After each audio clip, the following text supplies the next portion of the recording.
Okay மக்களே, ஒரு big news உங்களுக்கு நான் சொல்ல போகிறேன். April 26 லே லடாக் ட்ரிப் கிளம்ப போகிறோம். அதுவும் நம்ம BMW GSல. இல்லை யாருக்காவது இன்ட்ரெஸ்ட் இருக்குது அப்படின்னா நீங்களே என் கூட ஜாயின் பண்ணிக்கலாம். ஸோ டோட்டல் ட்ரிப் பிளான் வந்து பார்த்தீங்கன்னா ஆல்மோஸ்ட் 18 days வரும். டெல்லி போய் சேர்கிறதுக்கே ஒரு 4 days ஆகிடும். போகிற வழியில் வந்து பார்த்தீங்கன்னா எல்லா இடத்தையுமே வந்து சுற்றி பார்க்க போகிறோம். First Taj Mahal, red fort, India gate, அப்புறம் குதிப்பினார். அதுக்கப்புறமா எங்கே போகிறோன்னு பார்த்தீங்கன்னா Wagah border. So Wagah border எல்லாருக்குமே தெரியும், இந்தியா பாகிஸ்தானோட பார்டர். அதுதான் இந்தியாவிலேருந்து பாகிஸ்தானுக்கு பை ரோடு போகணுன்னா அந்த பார்டர் வழியாக பாகிஸ்தானுக்கு போகலாம். முன்னாடி வந்து பார்த்தீங்கன்னா இந்தியாவிலேருந்து பாகிஸ்தானுக்கு பஸ்ஸு, ட்ரெயின் 2 ஃபெசிலிட்டிஸ் நம்ம வாஜ்பாய் ஆட்சியில் இருக்கும்போது விட்டாங்க. பட் ஆனால் இப்போ கிடையாது. ஆனால் நிறைய மோட்டோ விளாகர்ஸ் அதர் கண்ட்ரிஸ் ஃபாரினர்ஸ்லாம் இருக்காங்க இல்லைங்களா, ஜெர்மனி, லண்டனு, அந்த சைட்லேருந்து வர மோட்டோ விளாகர்ஸ் இந்தியாவுக்குள்ளே வரத்துக்கு பாகிஸ்தான் வழி தான் யூஸ் பண்ணுறாங்க. பட் ஆனால் இந்தியன்ஸ்க்கு வந்து பாகிஸ்தானில் போகிறதுக்கு நாட் அலவுடு, பாகிஸ்தானிஸ் இந்தியாவுக்கு வரத்துக்கு நாட் அலவுடுன்னு நினைக்கிறேன்.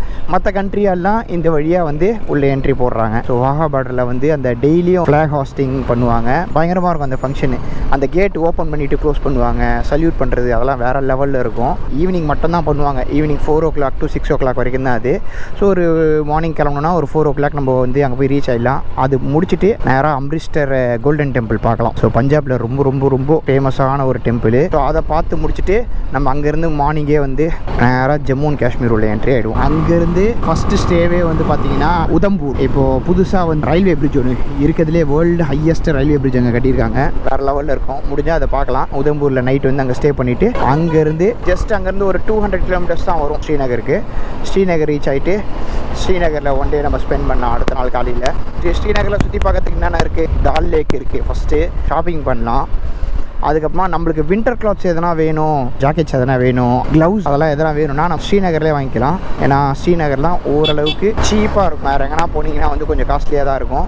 ஸோ அங்கே முடிச்சுட்டு ஒரு 3 hours தான், 80 kilometers சோன்மார்க் ஃபுல்லாக. அதுக்கப்புறமா நீங்கள் ஸ்னோ எக்ஸ்பீரியன்ஸ் பண்ண ஆரம்பிச்சிருக்கீங்க. ஃபுல்லாக ஸ்னோ தான் இருக்கும் சோன்மார்க்கில் எப்படி பார்த்தாலும் 1 day ஸ்டே பண்ண வந்துடும். ஏன்னா வந்து பார்த்தீங்கன்னா ரோடு ஓப்பன் பண்ணுறது, ஜொஜிலா பாஸ் ஓப்பன் பண்ணுவாங்க. ஸோ ஒரு நாள் வந்து டிராஸில் இருந்தோம் சோன்மார்க்கு, இன்னொரு நாள் வந்து பார்த்தீங்கன்னா சோன்மார்க்லேருந்து டிராஸுக்கு. ஏன்னா 1 way. ஏன்னா ரோடு ரொம்ப சின்னதாக இருக்கும், 2 வண்டி கண்டிப்பாக போக முடியாது. நான் 2-3 முறை லடாக் போயிருக்கேன். ஒரு டைம் போகும்போது இந்த சோன்மார்க் மட்டும் நான் மிஸ் பண்ணிவிடுவேன். டைம் வந்து கண்டிப்பாக கிளேஷியஸ் வியூலாம் போய் பார்க்க போகிறோம். அங்கே 2 நாள்லாம் ஸ்டே பண்ணியிருக்கேன். டெய்லியும் போயிட்டு என்ன பண்ணுவோன்னா பைக் எடுத்துக்கினேன் ஓப்பன் பண்ணுவாங்களான்னு சொல்லிட்டு அங்கே செக் போஸ்ட் ஒன்று போட்டிருப்பாங்க. அந்த செக் போஸ்ட்டாண்ட போய் டெய்லியும் இப்படி நின்றுனே இருப்போம். அங்கே இருக்கவனா திரும்ப சொல்லுவான், இன்றைக்கி ஓப்பன் பண்ணுதா இல்லையான்னு சொல்லவே மாட்டான். ஆடியிலேருந்து சாயந்தரம் வரைக்கும் நான் நின்று இருக்கிறேன், சொல்லவே மாட்டான். அவனா தெரியுங்களா சொல்லுவான், வெயிட் பண்ணுங்க தான் சொல்லுவான். அடுத்து எப்போ திறக்கிறாங்கன்றத டேட்டா வரும்னு தெரிஞ்சுக்கணும். அடுத்த நாள் காலையில் ஜொஜிலா பாஸ் கிராஸ் பண்ணி கார்கில் நம்ம விசிட் பண்ணலாம். அங்கேருந்து ஒரே ஸ்டெச் லே போயிடலாம். சில பேருக்கு வந்து செட் ஆகிறதுக்காக லேல 1 day ஸ்டே பண்ணுவாங்க. பட் ஆனால் நாங்கள் வந்து நைட்டு ஸ்டே பண்ணிவிட்டு அடுத்த நாள் காலையிலே மறுபடியும் பைக் எடுக்கிறேன். நேராக காதுங்களா பாஸ் ரீச் ஆகி டிஸ்கிட் குந்தேர். அது வந்து பார்த்திங்கன்னா ஒரு சாண்டியூஸ் அப்படின்னு சொல்லுவாங்க.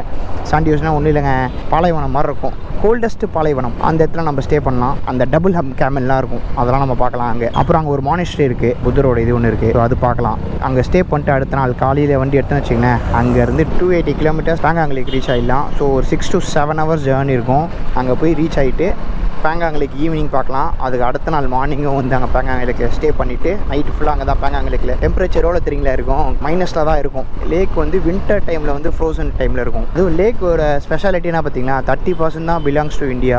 அந்த லேக் அப்படியே படர்ந்து சைனா போகுது. ஸோ இது வந்து சைனா பார்டரில் தான் இருக்குது இந்த பக்கம் பேங்காங் லேக்ன்றது.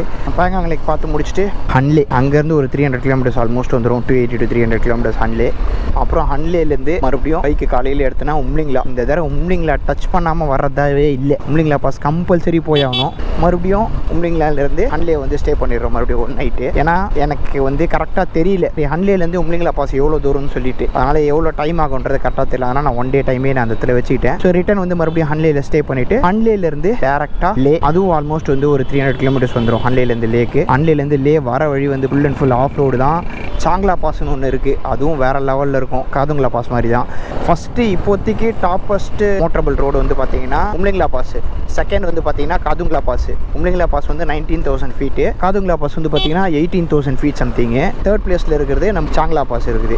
அதுக்கப்புறம் நிறைய ஹை ஆட்டிடியூட் இருக்குது. 11,000 feet, 12,000 feet, 13,000 feet, 15,000 feet. லே போகிற வழியிலே வந்து பார்த்தீங்கன்னா 2-3 ஹை ஆட்டிடியூட் பிளேசஸ் வரும். அங்கேயே வந்து போர்டு வச்சுருப்பாங்க. கிட்டத்தட்ட ஒரு 4-5 ஹை ஆட்டிடியூட் பாசஸ் இருக்குது அங்கே. அதெல்லாம் பார்த்து முடிச்சு லே வந்துடுறோம். லேலேருந்தே டேரெக்டாக சென்னைக்கு பை ஃப்ளைட் தான் நான் பிளான் பண்ணியிருக்கேன். ஓகே மக்களே, திஸ் இஸ் இட். இதோட இந்த வீடியோ முடிச்சுக்கலாம். நெக்ஸ்ட் நெக்ஸ்ட் vlogல பார்க்கலாம். பாய்.